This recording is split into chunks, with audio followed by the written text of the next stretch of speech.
Today we are going to start talking about representing decimals.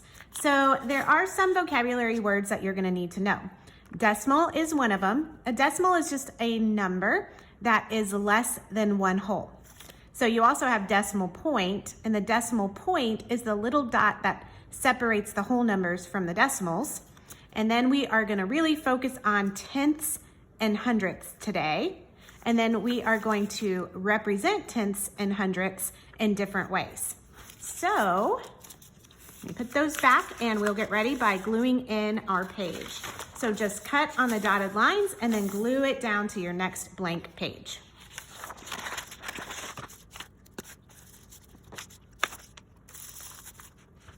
Okay, so we are going to talk about representing decimals. Representing just means showing it in a way that's easier to understand. So I'm going to cover up some of it so we can focus on the first part. So these are models that represent decimals. We have one whole, we have 1/10, and we have 1/100th. So on this one whole is shaded, 1/10 is shaded, and 1/100th is shaded.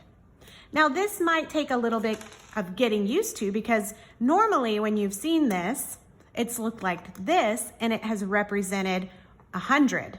Well, when we move into decimal models, we're going to start saying that this actually represents one whole. We had to make it bigger so that we could cut it into parts. If we started with our regular one whole that we used in first grade and second grade and third grade, this one, there's no way we could break this into 100 parts. It's too small already. So we have to zoom it out and rethink. We need to say, now this is going to represent 1.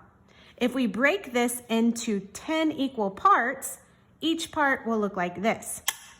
We call that a tenth. 1 out of 10 parts that look like this is a tenth. Well, if we take our whole and we break it into 100 equal parts, then each of those parts will look like that, a little tiny hundredth. So these are models that we can reuse in the same way you used them in second grade and third grade to learn your numbers. We can use them to learn our decimals.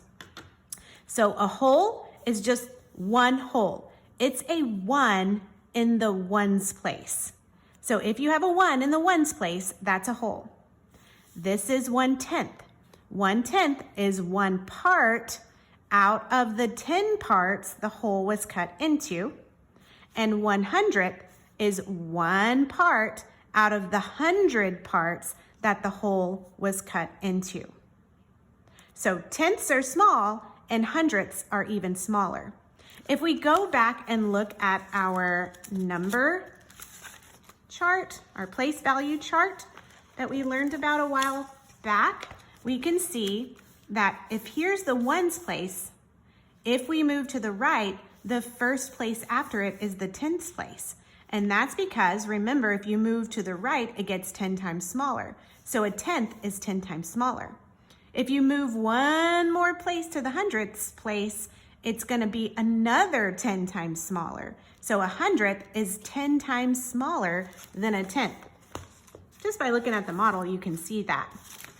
This is 1. If we get 10 times smaller, that's 10 times smaller. And if we get 10 times smaller again, that's 10 times smaller than that. So we can see our place value system design working there.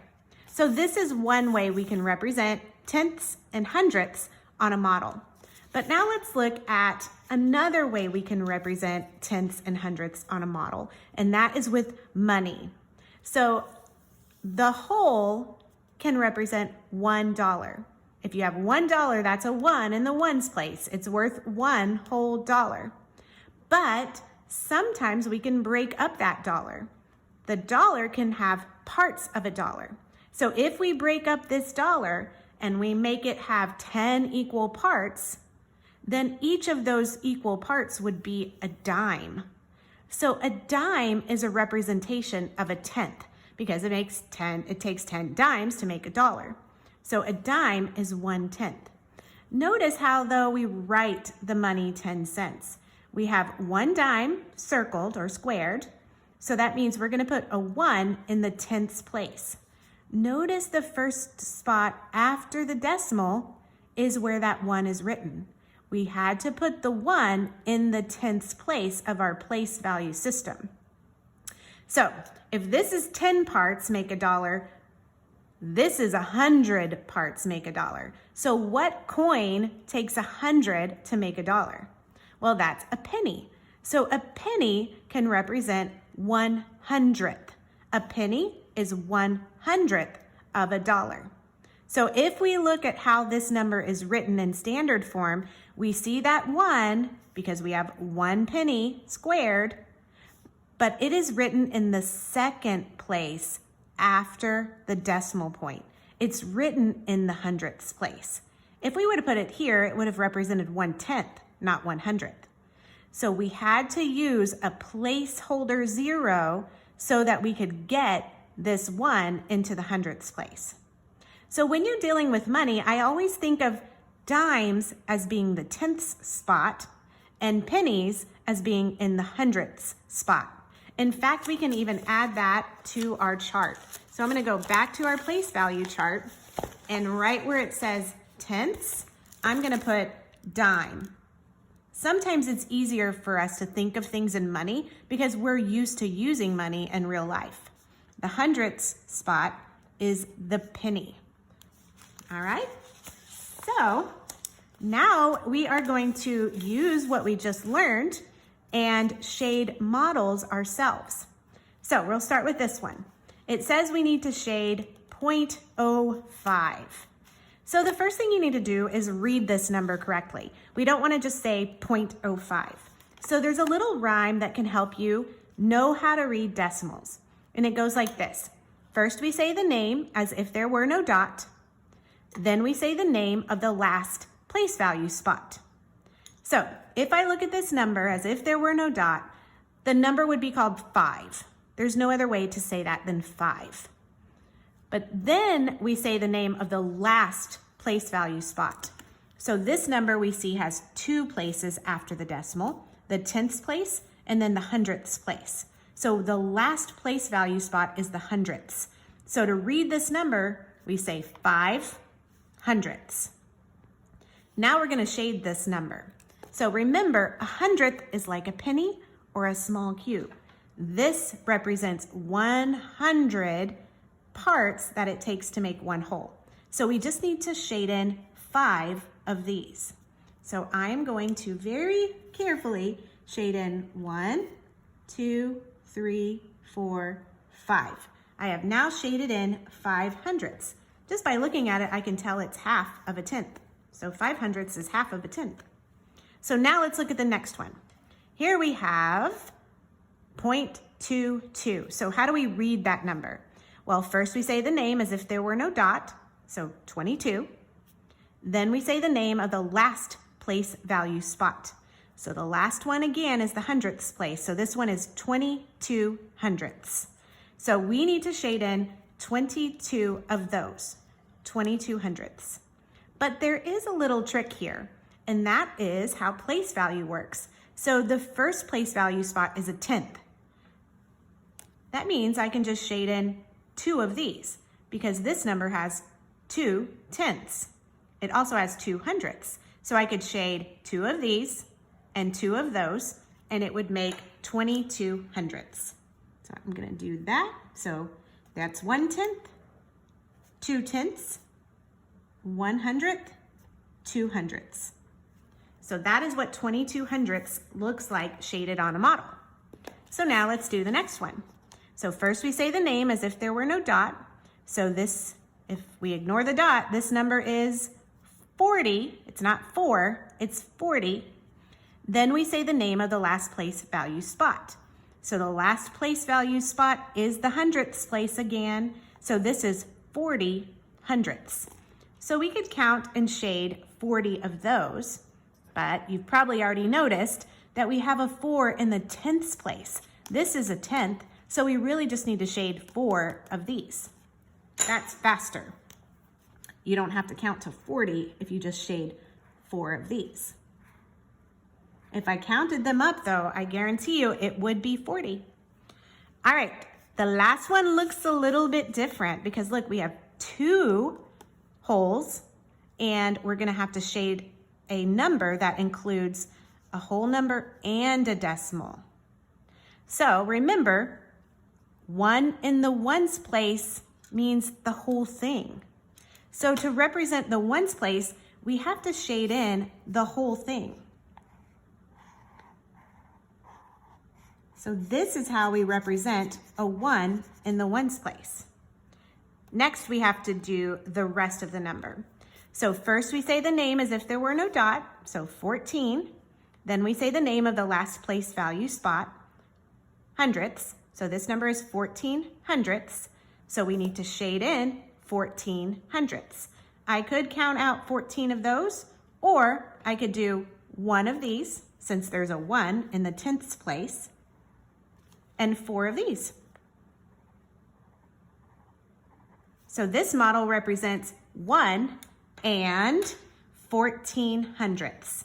Anytime you see a decimal point, you read it as the word and. 1 and 14 hundredths. So this number is between 1 and 2, but all the rest of these are less than 1. Okay, so let's do one more where we are going to write the decimal value represented by the money. So here we see 3 coins. Those are each dimes. Now remember, we said that the first place after the decimal is the tenths place, which is the dimes place. So if we have 3 dimes, we need to put a 3 in the dimes place. So I can add my decimal point and set the problem up and then just write a 3 in it. So 3 dimes is 0.3, which is better read as 3 tenths, because first we say the name as if there were no dot, 3. Then we say the name of the last place value spot. The last one is the tenths place, so this is 3 tenths. All right, this is a little hard to see, but what you're seeing is 2 dimes and 3 pennies. So we have the spot for the dimes and we have the spot for the pennies. So I'm gonna go ahead and set my problem up like this. I know I'm gonna have something in the dimes spot and I'm gonna have something in the pennies spot. So since I have 2 dimes, 2 goes in the dimes spot, 3 goes in the hundredths spot, and now we have a new number. So if we follow the rhyme, it would be 23 hundredths. This is said 23 hundredths. Okay, now we have another one. This is 3 pennies. Well, where do the pennies go? Well, if I just write 0.3, I now have the pennies going in the first spot after the decimal point. The first spot after the decimal point is the dimes spot. So if I put it here, that's gonna say 3 dimes or 30 cents. So we have to use a placeholder 0 so that we have no dimes. We have no dimes, but we have 3 pennies. This is a mistake students make all the time. They forget that they have to use placeholder zeros when there are no tenths. All right, and the last thing we're gonna do is, what if we have a whole dollar, a dime, and 2 pennies? Well, that means we have to have something in the ones place, something in the tenths place, and something in the hundredths place. So if we set up our number to kind of look like the place value chart, it would look like this: ones place, decimal point, tenths place, hundredths place. Well, I only have $1, so 1 goes in the ones place. I only have 1 dime, so 1 goes in the dimes place, the tenths place. So we have the ones place, the tenths place, and pennies are hundredths of a dollar, so 2 goes in the hundredths place. So to read this number, we say 1 and 12 hundredths. All right, so that is a lesson all about understanding and representing decimals. This is kind of the foundation, so you have to understand this so that we can move on to more and more decimal work. So I'll see you next time.